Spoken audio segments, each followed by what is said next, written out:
My name is Torrey Smith, wide receiver for the Philadelphia Eagles. Today we're here at Temple Law School watching the film Walking While Black, Love is the Answer.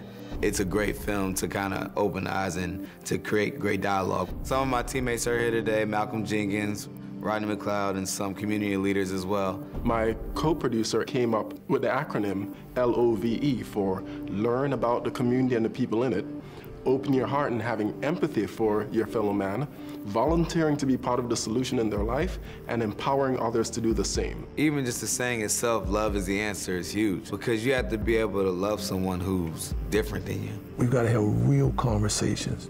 We've got to have real dialogue. We've got to understand that what makes us great is our differences. When I hear Walking While Black, I know what that is, and I've experienced it. I've been profiled by police officers. I've had guns drawn on me on 3 different occasions. I'm not gonna say I'm a perfect kid in the world, but I've never done anything crazy in my life to be behind bars. I see a police officer somewhere behind me, I still feel that same fear. I don't see myself as a fearsome guy. I'm all 5'6" with my boots on.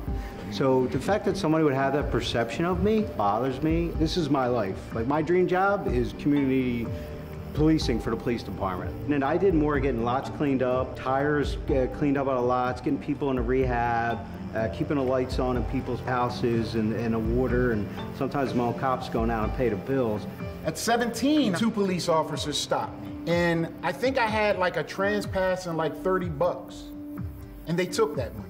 2 weeks later, they run my pockets again. We lock cops up. Who do you think lock them up? Other cops. The cops have to do a good job at understanding why these communities are fearful of them. They need to protect and serve everyone the same way. We're our own worst critics. Man, I watch a police shooting. It drives me crazy. I don't know, because I never shot somebody. I never had to. We bleed just like you do. We love just like you do. We have to step into each other's worlds and kind of understand each other. Citizens and law enforcement having this conversation to hear each other out, to think about what the solutions are moving forward. These issues that people are having, they need to be sort of made to be on the surface. Neighbors got to organize. We got to put the right people in office. We got to get out and vote. It's a very complicated issue, and the more people talk about it, the more they'll learn about it. I don't care where you come from, who you are in this life.